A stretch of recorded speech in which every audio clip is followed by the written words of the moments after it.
lot of the early rallies, and first of all, I want to thank the activists here for their welcoming. I know that everybody is always welcome in these groups. I think it's great. And also for practicing democracy. I really appreciate that. The principles are wonderful. And I'm impressed with the respect that everyone is given.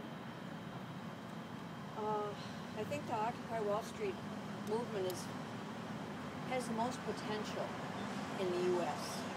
of anything going on right now that has the potential to unite broad groups of people. Okay? I see opportunities to involve more people like myself who don't, people like myself who are not actively involved but still interested. And I'd like to do something about these opportunities that I see to involve more people. Okay. And I'm not trying to denigrate the work that anybody has been doing so far, because I think that the bank actions and work with the homeless and the tenants' rights stuff and working with the school system are all exactly what people need to be doing. I think it's just wonderful. But I want to do more. I want to give more people an opportunity to somehow be involved. So that's kind of where I'm coming from. So what I'm proposing is maybe some kind of a committee or some other form that could analyze the best ways to involve more people in the group here. I think we need more ways of communicating with people. Maybe setting up an email list or other ideas, maybe leafleting some neighborhoods. I don't know. These are just ideas I have. In my age group, people use email pretty heavily, but we're not necessarily all big Facebook users. So that should be taken into consideration.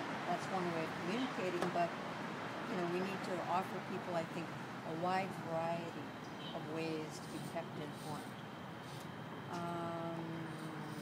Okay.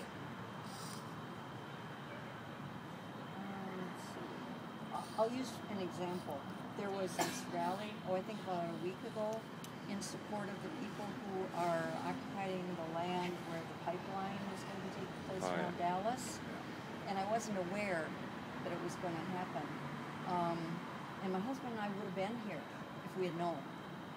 It's that kind of thing. People can be brought out for certain kinds of events because it's maybe an issue that they really care about if they only knew what was going on. Okay. I'd like to see more rallies of the kind that we had early on because a lot of people came out. It was a very diverse group, and it's a great way of getting more recruits for ongoing activities. You meet people and you find out what they're interested in, and you can say, hey, come on and work with us. We've already got a committee working on the issue that you care about. Okay. So I'm very concerned that if this movement doesn't grow, it's going to dwindle and die. And there is nothing that I see out there that can take its place. So this is really, really important. I really believe that there are a lot of people like myself who are very concerned, and they're just not involved in all the day-to-day activities of what's going on here, but could be pulled in for specific events, rallies, sharing of information and so forth. So I want to offer people some ways of getting involved because there are a lot of people that want to do something. So, to summarize all my rambling, I'm proposing that some kind of group be formed, and I'll volunteer to be part of it, to brainstorm and strategize about more ways that we can develop to inform and involve more people in the activities here. And I think it might be necessary to have somebody who knows the technology of how the website was set up and the Facebook page, because technology is going to be a big part of it. So that's, you know. Point of information? Well, you go first. I was thinking about starting like a newsletter. Like if people don't know like specific events that are going on until it's too late. Like I heard about this place word of mouth, and then I got on Twitter. I usually go by Twitter. A lot of people around here go by Facebook. But I'm thinking about like you know how Occupy Wall Street they have a title magazine. We can probably start something not the same way, but like something smaller but more condensed and more accessible to the public. So at least people can pick up things and like learn about information. So maybe we have something on paper and out and about. Not necessarily like we can do the website, but if it's just out there and people just have no interest to notice it, that we can do it that way. Okay. Okay. Technically, mine's 2 points of information. Well, now 3 points of information. First of all, the 2 people you are probably going to want to talk to are Corey Williams and Joe Cooper. They are the people I know that know the most about our website and how it works. There is an Occupy Austin zine that has been assembled and put out kind of sporadically. Wendy, I don't know her real name. Maybe Darling is a real name. Wendy Darling, if you're on Facebook, that's what she's there as. She has done that, and she has material on that. If that's something that you're also interested in. Well, I'm also interested in like compiling like newsletter of information. Yeah, it was kind of like a newsletter type of format. Or like a magazine, like say like something a little bit like smaller than Tidal, but not as like Tidal's like it's got its own subscription. And it's all that's what the magazine for Occupy Wall Street is, right? Alright. But like something like smaller, more condensed. Yeah. Yeah. I think this is very similar to what you're thinking of. I'm not entirely sure, but at the same time, if I point you her direction, you can. And this is Wendy Darling. Yes.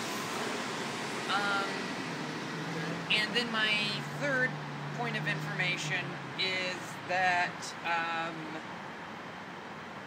the General Assembly does not need to form a working group itself.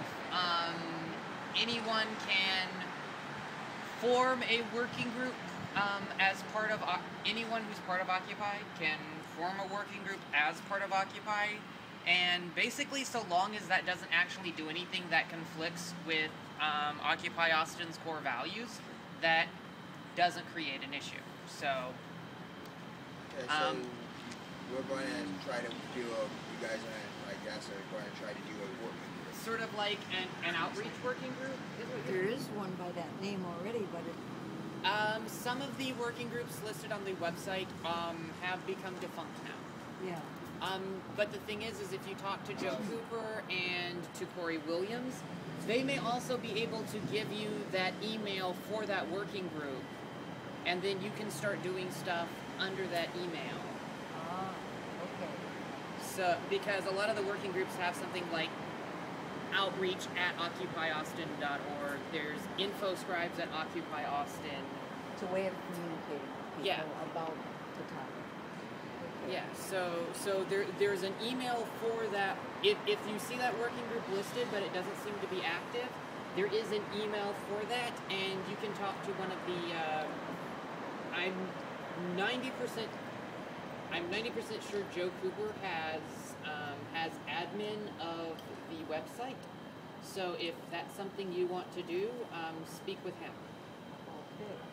One thing that's been helpful for me are the texts that when we get texts from Occupy Austin, and my question is, are you on the text? Do you get the text about what's happening with Occupy Austin?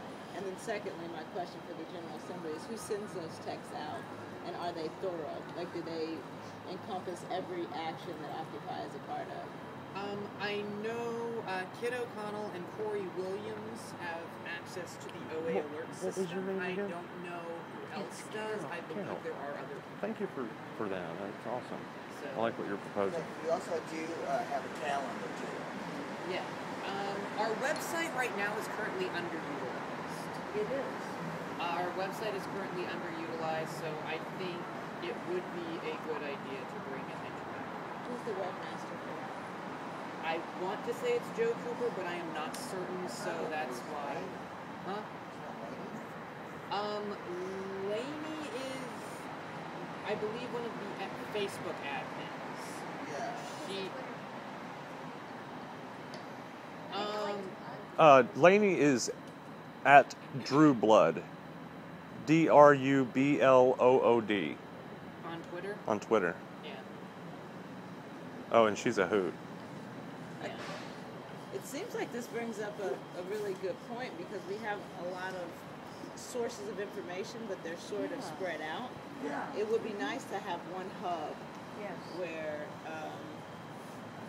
if our website could be that would be Yeah. that would be awesome because the folks who are interested can just visit the website on a Yeah. regular basis. But it almost seems like the folks managing it are probably spread pretty thin.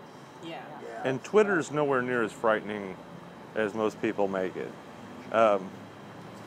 It's pretty awesome. And one Kit O'Connell is our Twitter magnet again. He actually has a teach-in that he did, and it was recorded. And he's willing to do teach-ins on Twitter specifically, how to use it, and I found it pretty helpful when I was afraid of it before he brought it to my attention. But if you get in touch with him, Okay. he is at Kit O'Connell, and I think that's how's his name spelled, Carrie? KITOCONNELL, I believe. Yeah, Yeah. that sounds right. How do you pronounce it? Kit O'Connell. Yeah. Those are people who have done things like that.